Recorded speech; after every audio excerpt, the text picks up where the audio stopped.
The morning my wife handed me the divorce papers, she did it with the cold efficiency of a waitress dropping a check on a table. We were standing in our upscale kitchen in Chestnut Hill, and she was wearing the exact diamond earrings I had bought her for our 10th anniversary. There was no screaming, no tears, and no room for negotiation. Vivian had already retained a high-powered attorney, her bags were packed, and her personal trainer turned secret lover, Prescott Harlow, was waiting out front in a leased Porsche. As a federal prosecutor for the Eastern District of Pennsylvania, I had spent 2 decades reading juries and tearing apart defensive narratives, so I didn't lose my cool. I simply looked at the woman I had shared 11 years of my life with and asked her if she was entirely sure about this path. She actually laughed in my face, a sharp, dismissive sound before grabbing her keys and walking out the door. She was completely certain she was making the right move. But she was about to find out just how catastrophically wrong a person could be. To understand how we arrived at that turning point, you have to understand where I came from. I grew up in Kensington, a rough working-class neighborhood in Philadelphia, where survival was built on grit rather than privilege. My father spent over 3 decades driving a city bus, and my mother cleaned corporate offices down in the financial district all night, returning home just in time to cook breakfast before school. We knew the quiet, exhausting strain of making ends meet, a reality that teaches you early on that respect and dignity are things you have to forge for yourself. I threw myself into academics because the library books were free, eventually earning a scholarship to Temple University and grinding my way through Penn Law. When I graduated, I turned down corporate firm offers that would have tripled my income because I wanted to put criminals behind bars. That stubborn streak cost me financial luxury early on, but it gave me an unshakable foundation. I met Vivian Darrow at a charity gala in Old City, surrounded by wealthy elites pretending to care about social causes. She was a prominent interior designer, whose clients belonged to the oldest moneyed families on the main line. Vivian possessed an effortless beauty that masked how calculated her life truly was. And back then, she claimed to find my career as a prosecutor incredibly romantic. But 11 years later, that romance had faded into what she called a boring, predictable existence. Our marriage had been quietly fracturing for 2 years, hidden beneath the weight of my 60-hour work weeks on high-profile federal cases. I was coming home to a structure, not a relationship, ignoring the subtle signs of her withdrawal because I was too buried in my work. Vivian would complain of loneliness, and I would promise that things would slow down after the next trial, but the system never stops moving, and neither did her resentment. Prescott Harlow entered our lives about 18 months before the divorce papers landed on my counter. He was a fitness instructor who trained Vivian 3 mornings a week at an exclusive gym in Rittenhouse Square.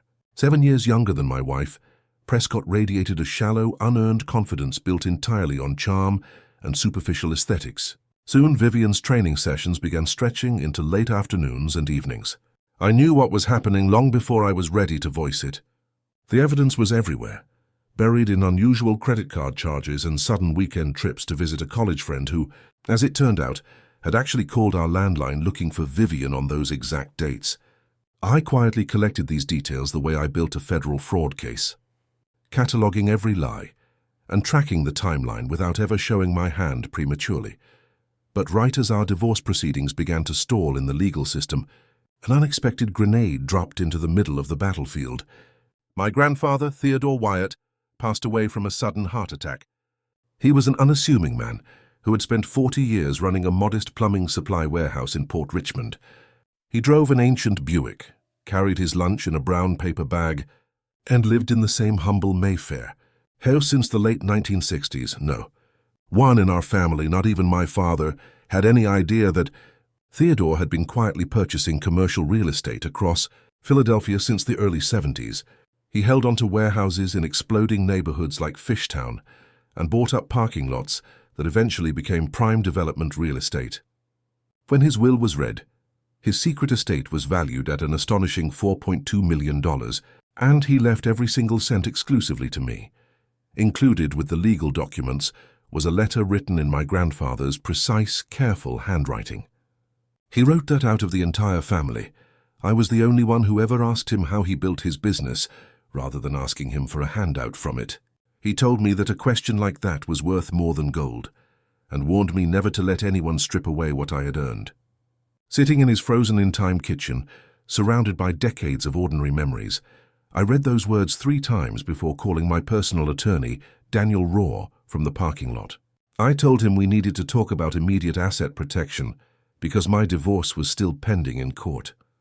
Daniel went completely silent on the line, carefully calculating the dates, before instructing me to bring every financial document into his office the very next morning. The peace didn't last long because my bitter Uncle Terence, furious at being excluded from the inheritance, immediately called Vivian to vent his frustrations.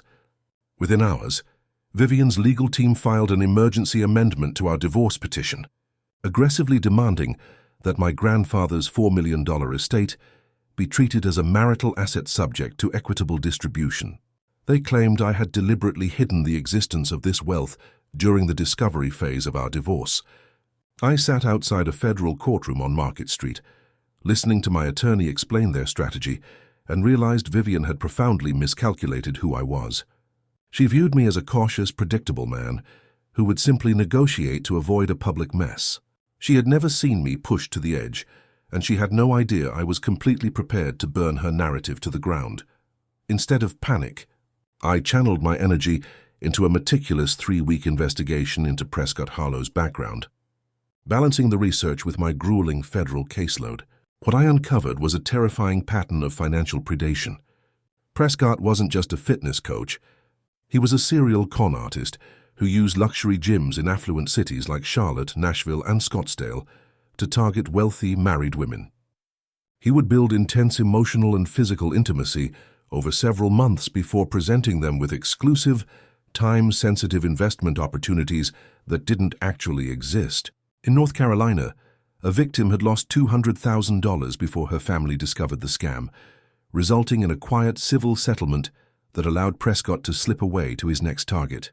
In Tennessee, another woman transferred huge sums to a shell corporation that dissolved the moment Prescott packed his bags. I followed the paper trail across state lines, contacting a retired federal agent in Arizona who had built a massive dossier on Prescott after the con man nearly bankrupted a local family.